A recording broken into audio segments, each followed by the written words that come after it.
اهلا بكم متابعينا في كل مكان. جايب لكم النهارده احسن مكنه حلاقه موجوده في السوق. هنفتحها دلوقتي ونتفرج عليها.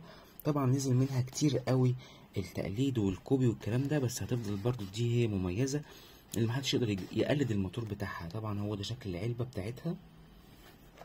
تمام، قبل ما نفتحها بس اسمها VGR V085. طبعا الناس اللي داخله الجيش، الناس اللي بتسافر، اللي ما عندهاش وقت تروح لصالونات الحلاقه، او اصلا المفروض ان انت ما تروحش صالونات الحلاقه غير بادوات بتاعتك. لو انت برضو هتروح صالون الحلاقه، لا انت دي اصلا هتغنيك ان انت تروح للحلاق اصلا. الشحن بتاعها بيتم في 2.5 ساعات، وتقدر تشتغل معاك 300 دقيقه. ودي الملحقات اللي معاها 3 مستويات. هي مخصصه اكتر للدقن، بس لو تحلق بيها برضو شعرك مش هتقولك لا. تتشحن باي شاحن اندرويد. وهنفتحها دلوقتي ونشوفها معاكم عامله ازاي.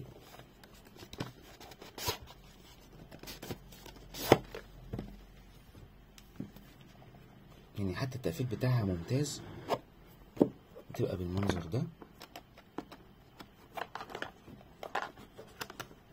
وليها اسم تاني برضو، مكنة حلاقة فرعوني بيسموها كده.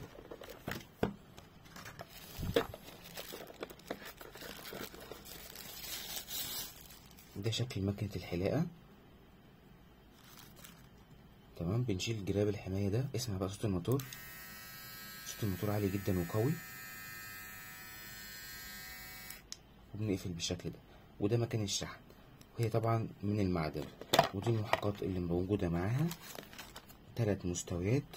تمام، الغطا ده عشان خاطر يحافظ لك ان مفيش شعر يخش في المنطقة دي وانت شغال. تمام، بيركب بالمنظر ده هنا. وفي معاها ازازة زيت عشان خاطر تنضفها وتزيتها بعد فترة. ومعاها فرشة تنظيف. طبعا في طريقة معينة للتنظيف، التنظيف ما بيكونش عشوائي. هتلاقي ان التنظيف بيقولك في الكتالوج بالطريقة دي كده، من فوق لتحت. تمام، وبرده من هنا من فوق لتحت. لكن ما عملش كده يمين وشمال، عشان خاطر انت عملت يمين وشمال هتتلم السن. ما تنسوش تعملوا لايك للفيديو ومتابعة للقناة عشان تشوف كل جديد، وبتكتب لنا في الكومنتات محتاج تشوف ايه تاني. وشكرا.